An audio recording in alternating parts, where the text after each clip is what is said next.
Senhoras acadêmicas, senhores acadêmicos, amigos da academia, amigos e amigas da academia que nos prestigiam com a presença nesse teatro Raimundo Magalhães Júnior,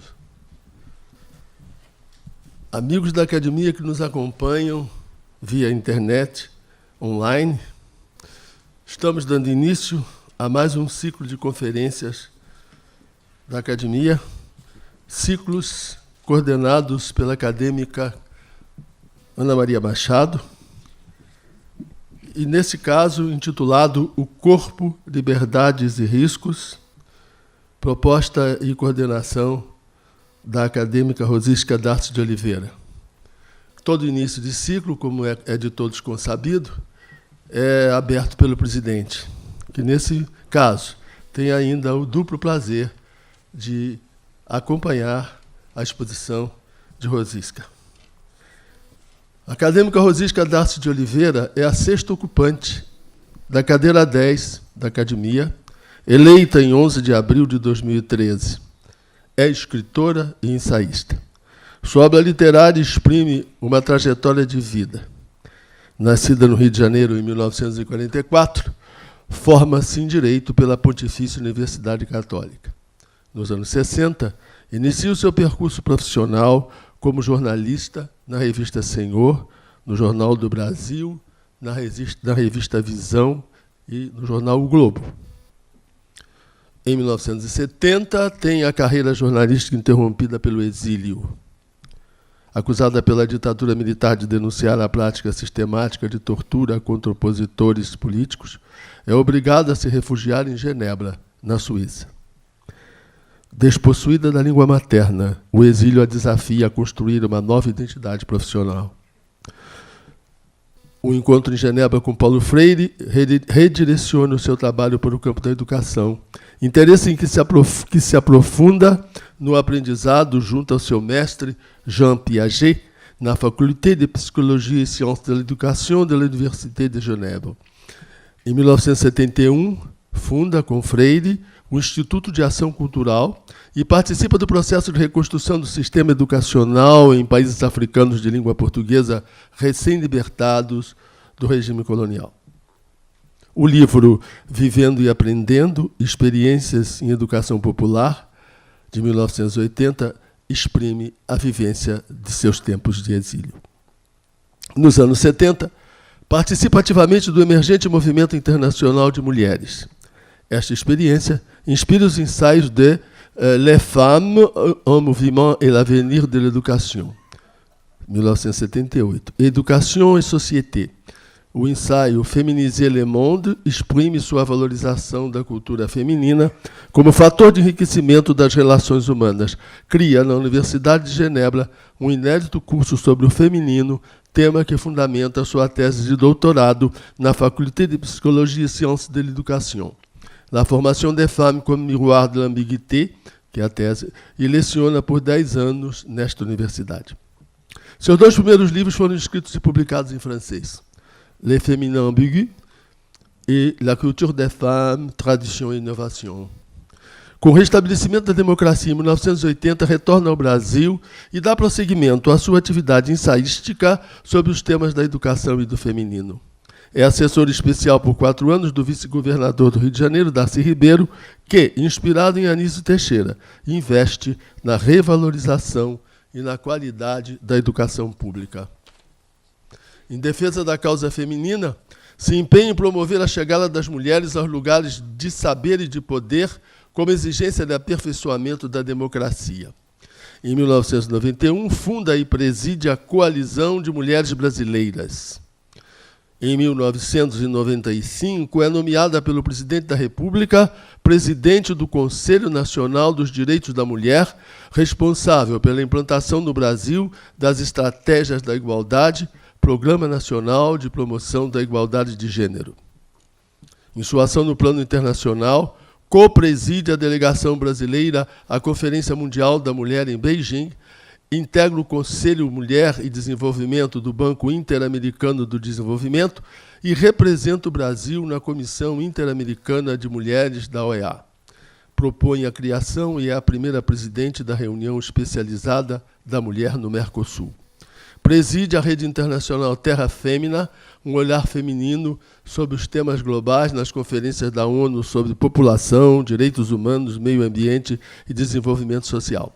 Consultora da Unesco sobre a emergência do feminino na cultura, integra o painel mundial sobre educação para o desenvolvimento sustentável e o painel mundial para a democracia, presidido pelo ex-secretário-geral da ONU, Boutros Ghali.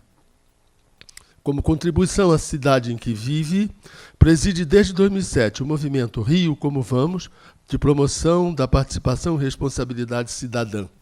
Foi vice-presidente de Cultura da Associação Comercial do Rio de Janeiro e é membro do Conselho Diretor da mesma associação, do Conselho Técnico da Confederação Nacional da Indústria e do Instituto Brasileiro de Defesa do Deficiente. Professora do doutorado de Letras na PUC-Rio, aprofundou, ao longo de 10 anos, em cursos, conferências e ensaios, sua pesquisa sobre a literatura escrita por mulheres. Sua visão da cultura feminina como fator civilizatório inspira seu principal ensaio, Elogio da Diferença, publicado também nos Estados Unidos em Praise of Difference e reeditado com nova introdução pela editora Rocco em 2012. Reengenharia do Tempo, lançado pela Rocco em 2003, é o segundo marco em sua escrita ensaística e estende seu campo de análise aos problemas do uso do tempo no mundo contemporâneo com foco em seu impacto na família.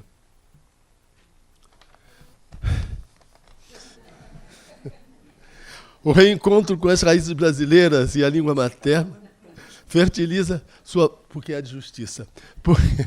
Na vocação literária, realizada em ensaios, livros de crônicas e contos.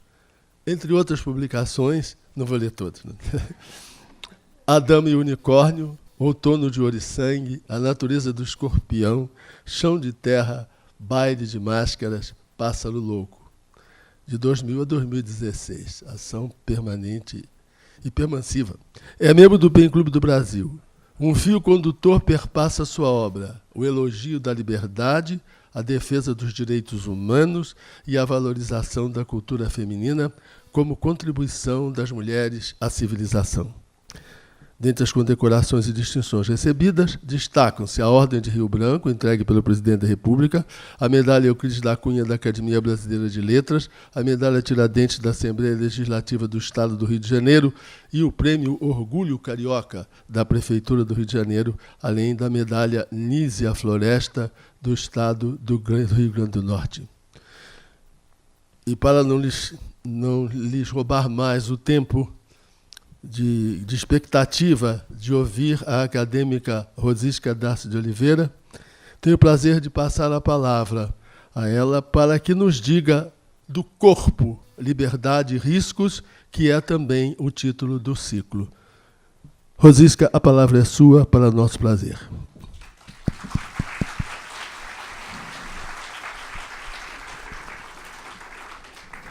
Muito obrigada, presidente. Senhoras acadêmicas, senhores acadêmicos, senhoras e senhores,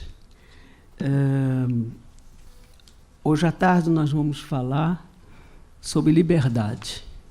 Na verdade, nós vamos falar sobre liberdades.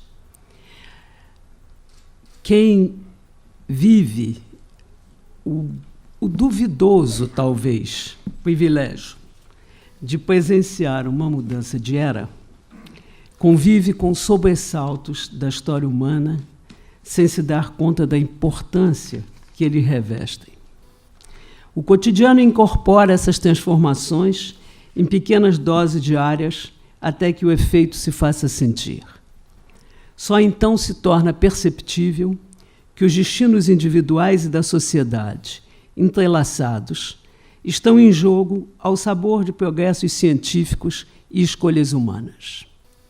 Com mais força do que os movimentos sociais e a política, a ciência e a tecnologia, no mundo de hoje, estão transformando os estilos de vida e os costumes.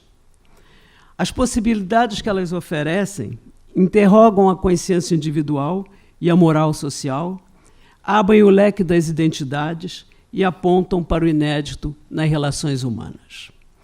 Assim tem sido com os impactos da ciência e da tecnologia no nosso corpo, seus desdobramentos na vida de cada um e no desenho da sociedade. O corpo, habitado por uma vida, é a identidade de cada um, como indivíduo, e contentes ou não com o nosso corpo, ele é a nossa morada e prisão, ou nosso desafio de liberdade. Ninguém foge da inexorabilidade do próprio corpo, e o desconsolo que o encontro com a morte provoca está na origem da religiosidade que aspira a uma extensão da existência ainda que etérea. Mas o corpo se encerra ali.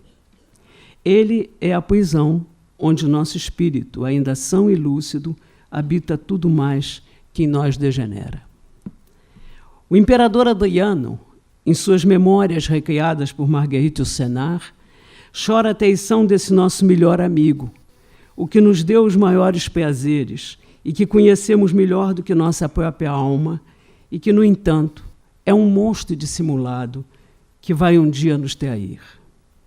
Sem nosso melhor amigo nos trairá. E estamos condenados a continuar a amá-lo. A traição é uma experiência incontornável na vida humana e impõe a humildade ao mais arrogante dos homens, em cujo corpo, enquanto a vida vive, a morte trabalha. As dores que o corpo nos impõe nos afastam dele. Queremos fugir, mas para onde? Fora dele, dessa casca única e insubstituível, é o nada. Nós somos o nosso corpo. A intimidade e a proximidade que temos com ele torna difícil percebê-lo como protagonista da revolução que está em curso desde o século passado e que se acelerou na primeira década desse século. O corpo vem sendo a morada incerta de transformações radicais, campo de experiências inéditas na nossa trajetória. Do nascimento à morte, o corpo deixou de ser destino.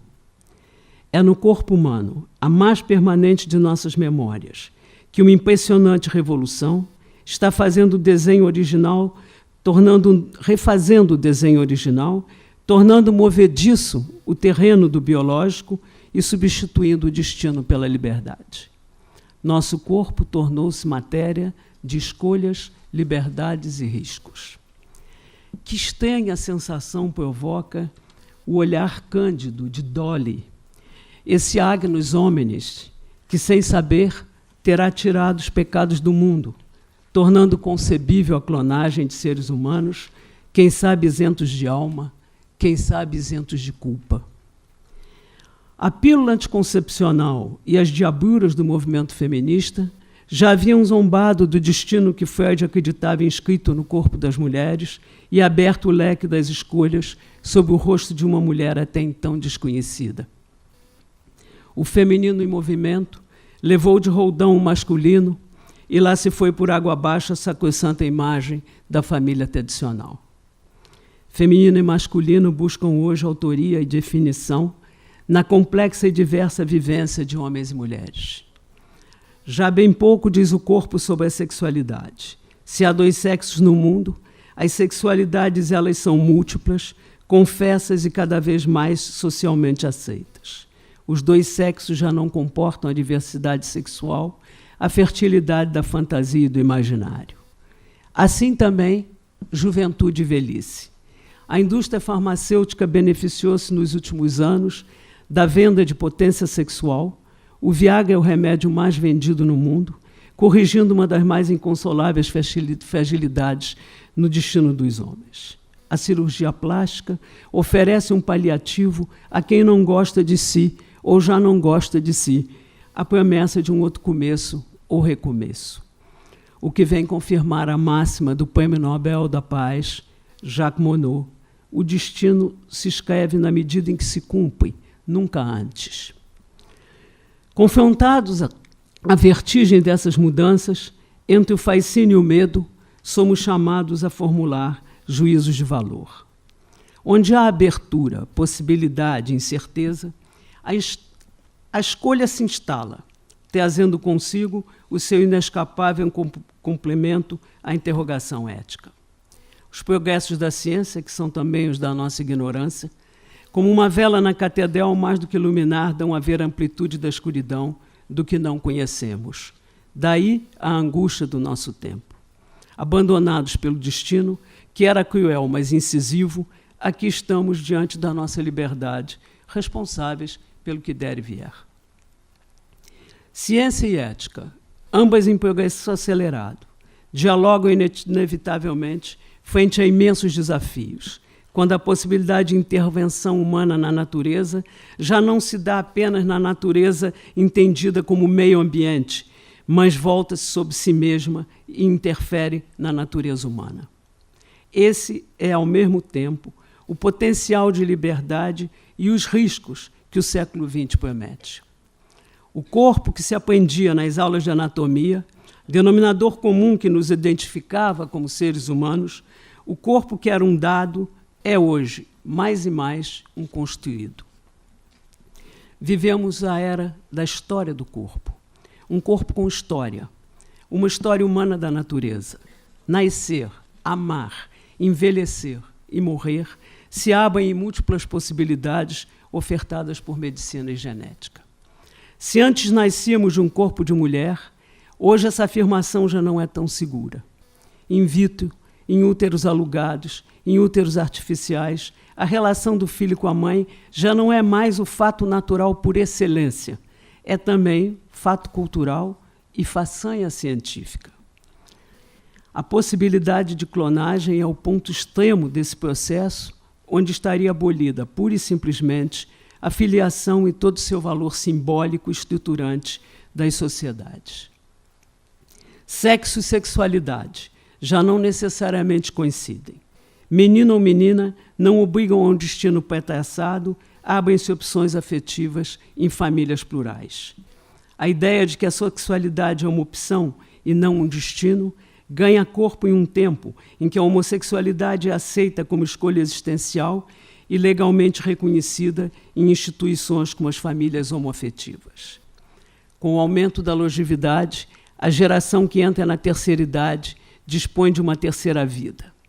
Sem parâmetros definidos, quem se sente jovem dentro de um corpo que envelhece vive uma crise como a da adolescência.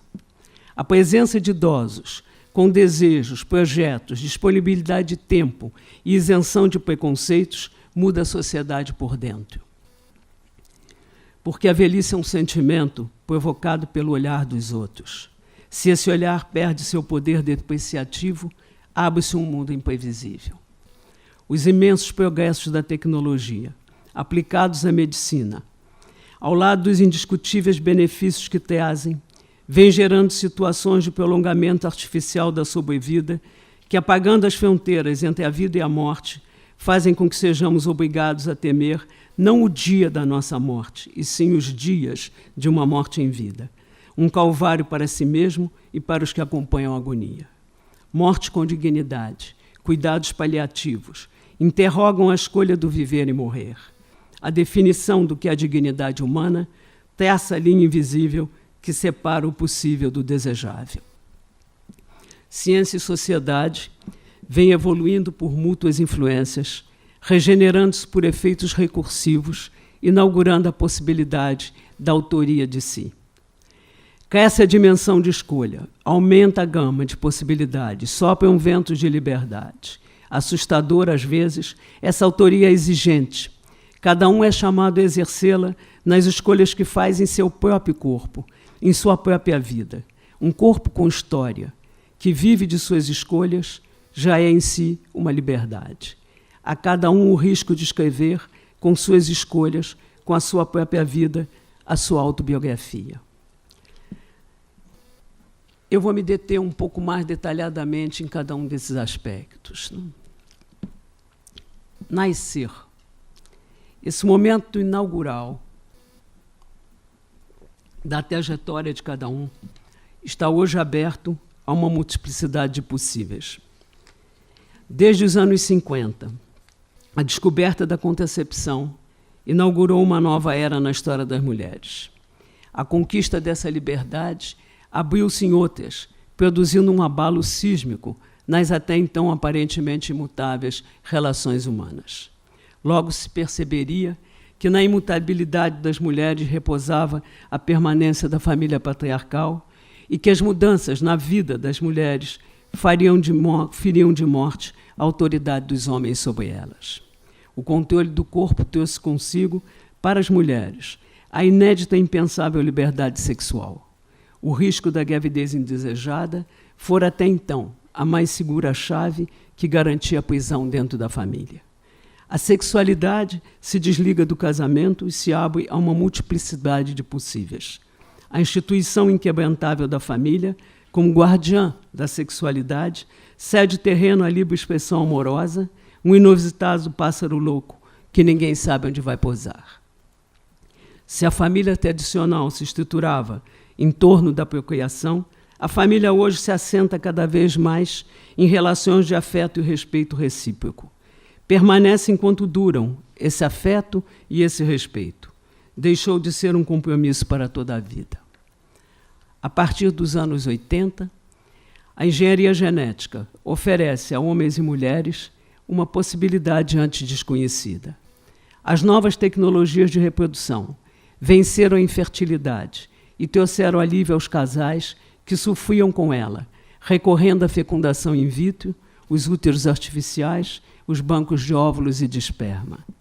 Hoje servem também as famílias homoafetivas que decidem criar filhos, ou as mulheres que congelam óvulos porque preferem ter filhos em uma idade mais avançada, quando já têm suas carreiras definidas. São escolhas possíveis, que ampliam a liberdade individual. Por outro lado, os progressos da engenharia genética contêm riscos gravíssimos. É possível que esteja aberto o grande supermercado da reprodução, com empresas vendendo serviços reprodutivos e oferecendo o que se convencionou chamar de tecnologia de predeterminação sexual, que permite aos pais escolher o sexo de seus filhos. Empresas que retiram os embriões de determinadas mulheres para implantá-las em outras. Empresas que põem à venda mães de aluguel. 10 anos atrás, uma universidade americana instituiu um seminário internacional intitulado O Fim da Mãe Natural? Subtítulo: O Nascimento do Bebê Design. Configurava-se no horizonte o espectro da criança artefato, da criança produto, fabricada sob medida, aperfeiçoada sob encomenda. Essa criança preencheria os sonhos dos que a idealizaram, sem se dar conta de que seu aparecimento representa, talvez, o último elo na cadeia perversa da mercantilização da vida, a última volta de parafuso na lógica do mercado. A percepção desse risco levanta questões de fundo que forçam uma releitura sob o prisma da ética desses procedimentos científicos. Tudo que pode ser feito deve ser feito. Existem fronteiras a não transpor? Quem decide? Em nome de que valores? As tecnologias de reprodução trazem à baila questões, no mínimo, inquietantes. O que era consenso, aquilo em que todos se reconheciam, subitamente tem que ser repensado. Por onde passa a fronteira do possível e do desejável? Também muito mudou nas relações amorosas. Em meio século, a história da relação amorosa mudou mais do que em milênios. Nesse período, abalou-se uma das estruturas mais sólidas da identidade humana, a diferenciação sexual. Nascia-se menino ou menina, e esse fato biológico balizava uma sexualidade definida como normal, enquadrada na instituição fundadora da sociedade, a família. Antes um espelho esperava homens e mulheres com a imagem já impressa. Ai do rosto que não conseguisse com essa imagem. Os desviantes eram duramente punidos, pelo entorno e por si mesmos, ruídos pela culpa, pela inadequação, pela falta de lugar social. Desajustados era um termo largamente empregado na bibliografia clínica da época, conotando ao mesmo tempo um parafuso a menos e uma ameaça de quebra de uma engrenagem social supostamente azeitada e permanente. Essa ameaça autorizava todo tipo de repressão, seja de caráter moral, como a que se dava entre as pessoas que se viam como civilizadas, seja física, como entre os truculentos que se permitiam expedições de caça e espancamento contra os que consideravam anormais os homossexuais. O medo foi um companheiro constante do chamado desvio das normas e convenções. O desvio, no entanto, não é uma disfunção passageira. Ele é um processo fundamental de transformação das sociedades, o acontecimento inesperado que complexifica o sistema social. Os desviantes, por definição minoritários, provocam as transformações das normas e códigos, produzindo um contradiscurso que ilumina as zonas de sombra e proibição onde se esconde o lado inconfessável da sociedade. Transformam a negação da norma em um outro possível, quebrando a hegemonia de uma ideologia. Uma ideologia invisível enquanto se confunde com o senso comum. Só é reconhecível como ideologia quando perde o seu estatuto de naturalidade, de verdade inapelável, por todos interiorizada. Quando passa a ser um possível entre outros possíveis, um discurso que encontrou sua dissidência, quando é obrigada a argumentar para se defender, não é mais hegemônica, sua verdade e seu poder estão comprometidos. Os desviantes vão progressivamente, saindo do lugar de um não-eu, em que a maioria os coloca, e afirmam um outro eu. Denunciam a intolerância, a alteridade, que nos leva a ver o nada no que não nos reflete e descreve o diferente como ausente. Por isso são forçosamente radicais, desafiadores. Foi assim com o movimento feminista, é assim com o movimento gay. Os que eram definidos e se definiam de maneira negativa e patológica face aos códigos sociais dominantes passam a se afirmar como pessoas que encarnam um código próprio e se vivem como uma outra possibilidade existencial. A quebra da família tradicional vai permitir novas figuras do desejo, uma gama de comportamentos sexuais e de gênero tão múltiplas e cambiantes quanto a individualidade de cada um. Do indivíduo, antes classificado como desviante, as novas formas de família reivindicadas em diversos países sob a forma de união civil, desenha-se o fio de uma complexidade social que começa no corpo dos indivíduos, na interpretação que cada um atribui à sua própria sexualidade e se encarna nas instituições sociais.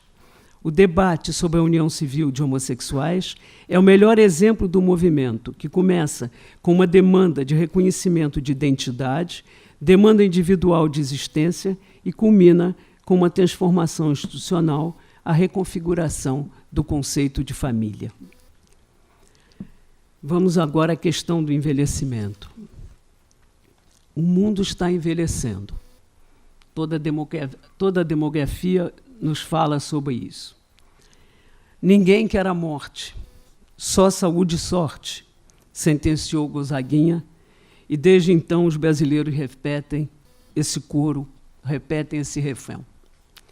A geração dos que entram na terceira idade está começando, se tiver saúde e sorte, uma terceira vida. A constatação é perturbadora para quem chegou lá, porque será pioneiro em inventar essa terceira vida e o fará sem parâmetros que lhe digam o que é certo ou errado, aceitável ou ridículo, sadio ou malsão. Janos, com uma face voltada para a liberdade e outra para a angústia e a incerteza. Uma situação que se assemelha hoje estranhamente à adolescência. O que é chato no envelhecer é que eu sou jovem, protestava Colette, com razão.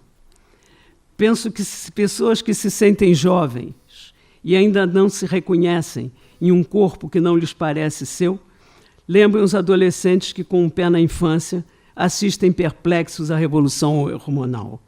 Mas não é só o corpo que se torna morada incerta. Incerto é o momento em que a chamada vida ativa já se transformou para a maioria em perda de identidade profissional e é preciso buscar um novo perfil. Há uma geração a quem se promete mais 20 ou 30 anos de vida em boa saúde física e mental, estão colocados uma possibilidade de liberdade e um convite à invenção. Os jovens sempre olharam para os mais velhos como velhos.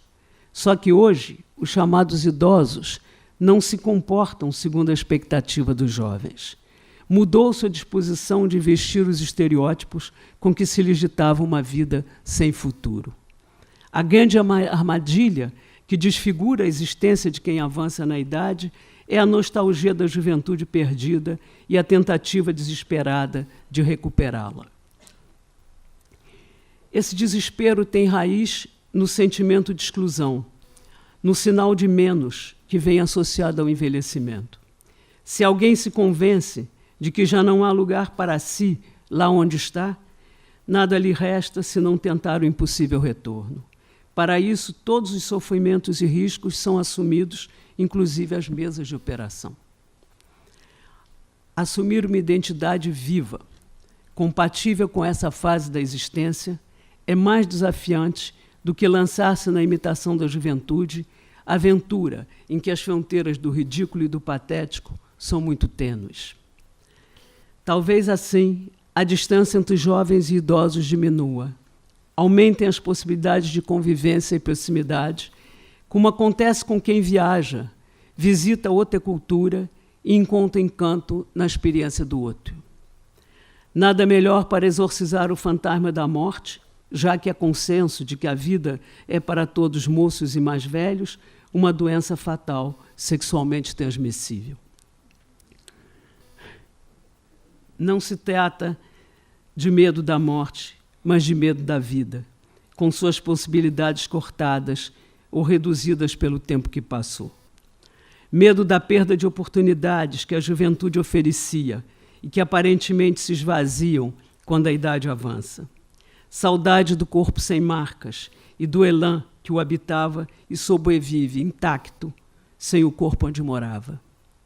Se esse medo se faz atuante no cotidiano, tem a força corrosiva da profecia que se cumpre. Nega-se o tempo passado, não por medo do futuro, mas do presente.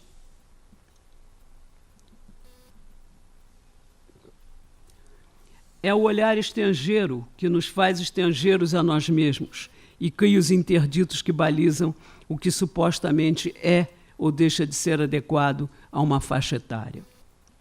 O olhar alheio é mais cruel que a decadência das formas.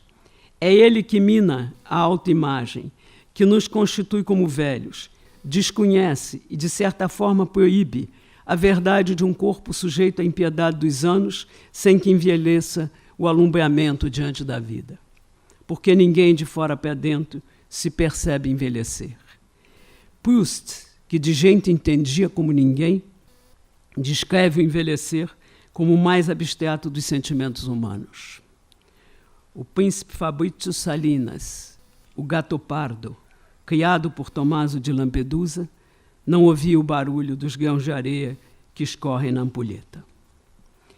Não foram em torno de seus espelhos, netos que nascem, amigos que morrem. Não fosse o tempo um senhor tão bonito quanto a cara do meu filho, segundo Caetano, quem, por si mesmo, se perceberia envelhecer? Morreríamos nos acreditando jovens, como sempre fomos. A vida sobrepõe uma série de experiências que não se anulam, ao contrário, se mesclam e compõem uma identidade.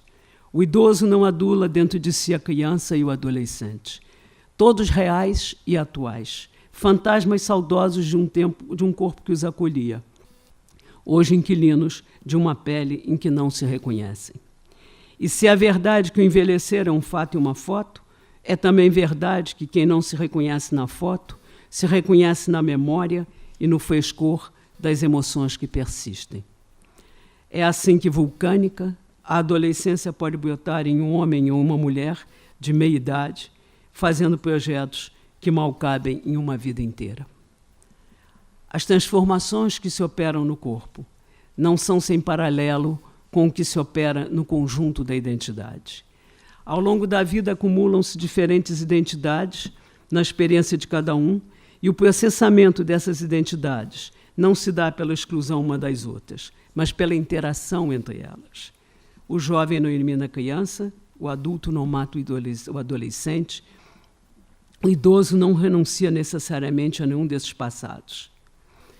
É a qualidade do eu que sobrevive à decadência do corpo. Se as moléculas se degradam e as células morrem, o eu persiste e assiste ao seu próprio encontro com o mundo, de onde pode advir, dependendo do entorno, surpresa e invenção. Os idosos estão vivendo uma crise, de fato, muito semelhante à adolescência.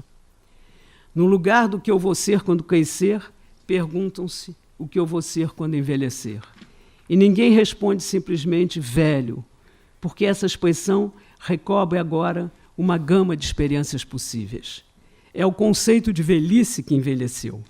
Envelhecer como sinônimo de decadência deixou de ser uma profecia que se realiza, o que representa, certamente, uma ampliação da liberdade. Mas, inexoravelmente, chega o tempo da morte. Ninguém se acostuma facilmente ou acata com simplicidade a ideia da morte. Em torno das figuras de Deus e da morte, construiu-se toda a interrogação humana sobre si mesma, sobre quem somos, de onde viemos, para onde vamos. Essas interrogações determinaram praticamente toda a aventura do pensamento filosófico e o sentido da arte. Apesar de ser uma experiência inarredável, a morte ainda não é enfrentada pela sociedade, é um assunto incômodo, ocultado. Talvez por defesa contra a evidência e o horror da finitude, talvez porque a questão traga consigo problemas delicados.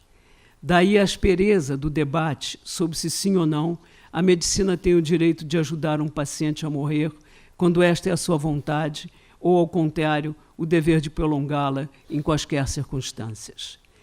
Essa questão constitui-se em um dos mais complexos debates filosóficos na contemporaneidade.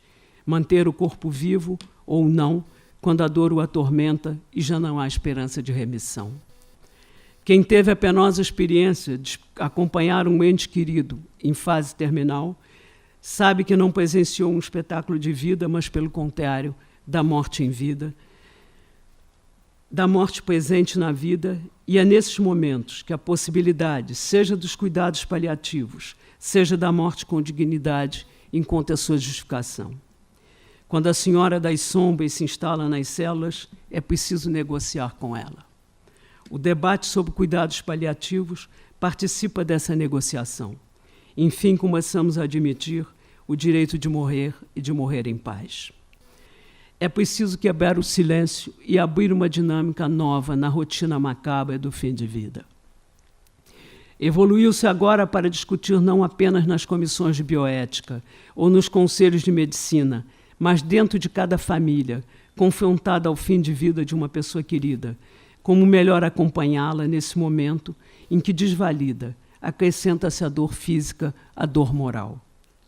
Os cuidados paliativos, destinados a aliviar o sofrimento e deixar agir a natureza sem intervenção protelatória, são um reconhecimento e um respeito da vontade do paciente e na impossibilidade dele, de sua família. Há imensos progressos nesse campo. Aliviada é também a dor dos próprios médicos, que vivem uma divisão penosa entre assumir uma derrota, que é a morte do paciente, que eles não querem e contra a qual lutam bravamente, e insistir no tratamento que, bem sabem, não vai levar a nada. Saem perdendo, sim, aqueles para quem uma agonia interminável é uma fonte de lucro certo, e não nos enganemos, esses também existem e não são poucos. É o lado sombrio, o avesso do progresso científico, a utilização do conhecimento com o objetivo exclusivo de ganhar dinheiro, dos que substituíram o julgamento de Hipócrates pelos negócios de hipócritas. Esse debate tão delicado e necessário se desdobra no questionamento dos limites da ciência, da diferença entre poder e dever, que funda as comissões de bioética, que estão se impondo em todos os países como interlocução essencial entre ciência e sociedade. É cena clássica do cinema e da literatura o momento em que sai o médico e entra o padre. Era assim, quando as religiões guardavam o monopólio da simbolização da morte. As sociedades laicas são chamadas a assumir a responsabilidade por essa dimensão da vida. Nem tudo foi dito. O assunto está longe de ser esgotado. As tecnologias aplicadas à medicina não param e não pararão, felizmente, de se desenvolver. Quanto mais progridem, mais é necessário que a sociedade discuta e proponha novas legislações sobre seu uso. Quando nos pronunciamos sobre como morrer, o que está em discussão é como viver, como integrar o momento da morte à vida dos seres humanos, insistindo em que ele seja uma última experiência de afeto e de afirmação da dignidade. Morrer sozinho na companhia das máquinas é destino que ninguém merece. A morte faz parte da vida, e nesse momento extremo, mais do que nunca a liberdade e a dignidade humana devem ser preservadas. Do direito à vida não decorre o dever de viver a qualquer preço. Os defensores da morte assistida fundamentam suas escolhas no respeito à dignidade humana e na afirmação da liberdade. Esse direito à autonomia interroga a sociedade e coloca um problema eminentemente político. O debate sobre o fim da vida está aberto e faz seu caminho nas sociedades democráticas que cada vez mais reconhecem o direito dos indivíduos de viver com dignidade até o fim, de escrever sua história até o ponto final.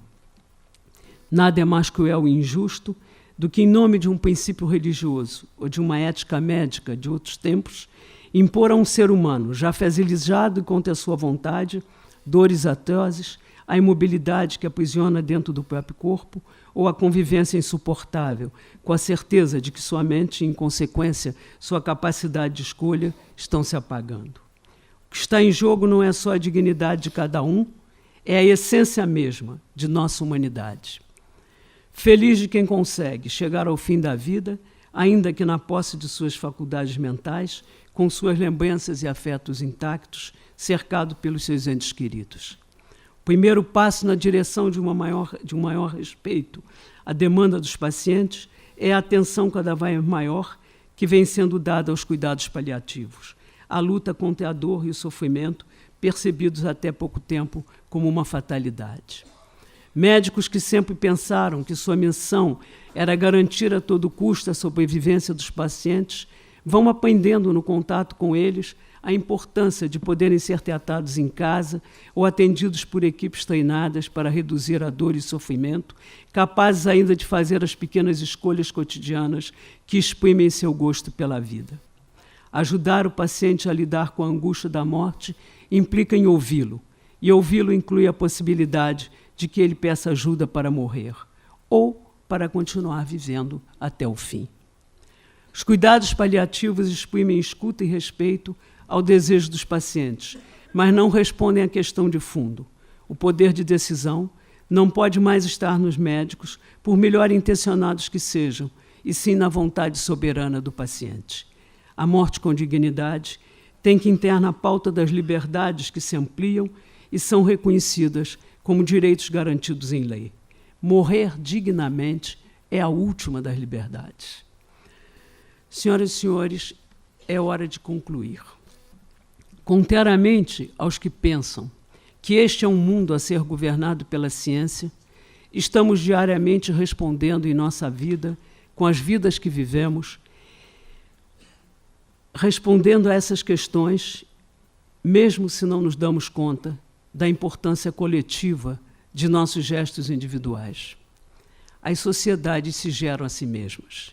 O pensamento se elabora em uma multiplicidade de espaços e vivências que vão provocando a transformação das sociedades.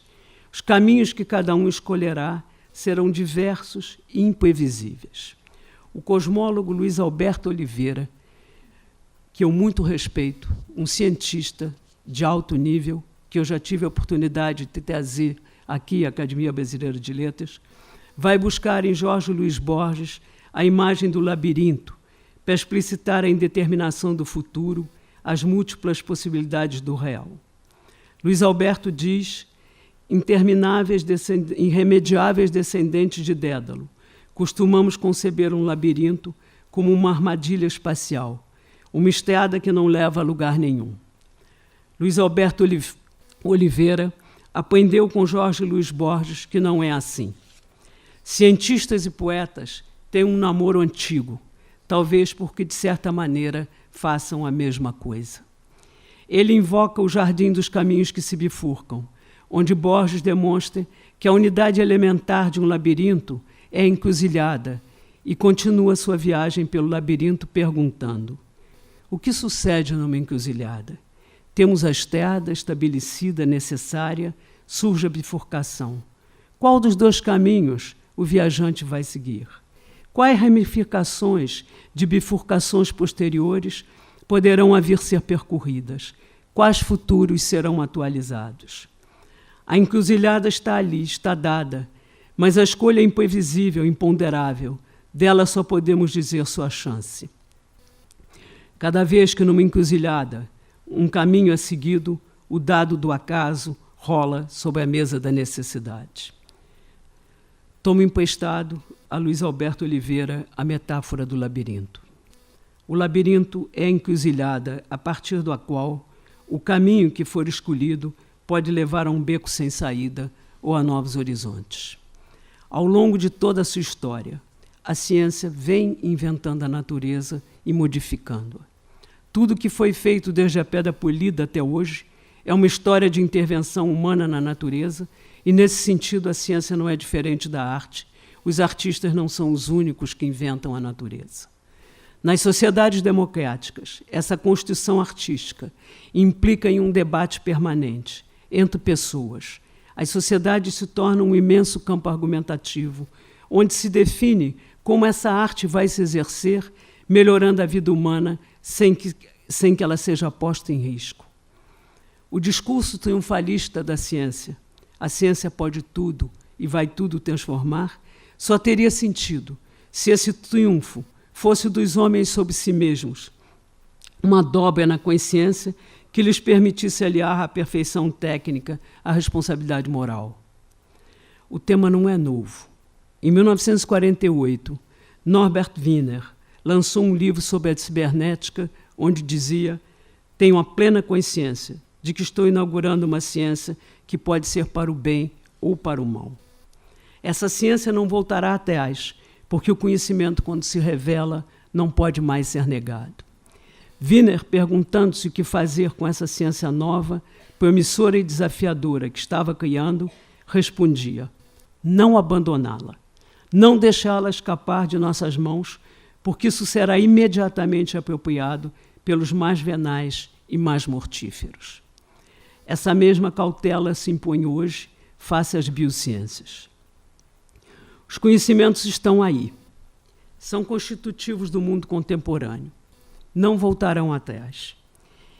Em questão estão o nascimento, o amor, o envelhecimento e a morte. As sociedades contemporâneas não têm outro caminho senão refletir, debater exaustivamente, formar sua opinião e decidir sobre os desafios que os vertiginosos progressos da ciência estão colocando. A encruzilhada está aí. E, como bem diz Luiz Alberto Oliveira, somos nós, os herdeiros de Dédalo, que vamos escolher o caminho. Muito obrigada. Lindo, muito bom, lindo, muito bom mesmo.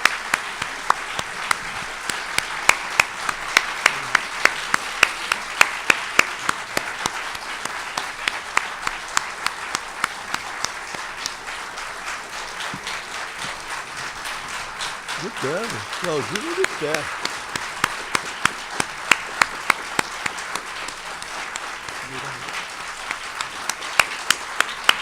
Recorde de palmômetro está dando recorde de palmômetro. Palmômetro registrou recorde. Gente, eu que pensava no corpo como um complexo orgânico de protídeos, lipídios e glicídios, cárcere das almas de um ente à procura de um ser, corpo banhando-se no permanente ineditismo das águas desse rio fatal chamado vida, ampliadas pelo curso do vale de lágrimas a que fomos condenados. Juro que eu pensava assim. A fala densa e incomodamente aguda de Rosisca, sobretudo nesta casa, os meus companheiros de casa onde entenderam o que eu estou dizendo, de que a Rosisca faz parte, portanto é inocente no caso, verticalizou essas e outras perspectivas. Ela nos convida a uma funda reflexão sobre a vida, sobre a velhice, sobre a morte, sobre a liberdade, a arriscada liberdade de ser, o livre-arbítrio, a nossa herança.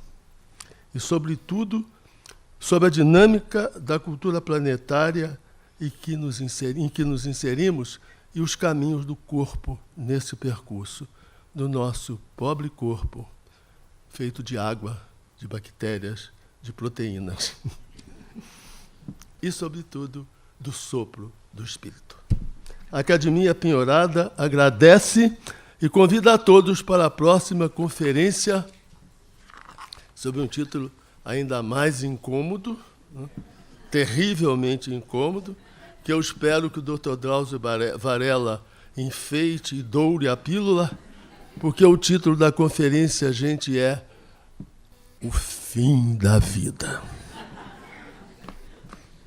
Na quinta-feira, dia 10 de novembro, às 17 horas, realiza-se o seminário Brasil Brasis, que vai inserir o corpo em outras dimensões, os corpos em outras dimensões, sob a coordenação deste que lhes fala e com a participação do acadêmico José Murilo de Carvalho, que convidou a ministra Carmen Lúcia Antunes Rocha para nos dizer da judicialização da política. Estão todos convidados para o próximo dia 10, às 17h30.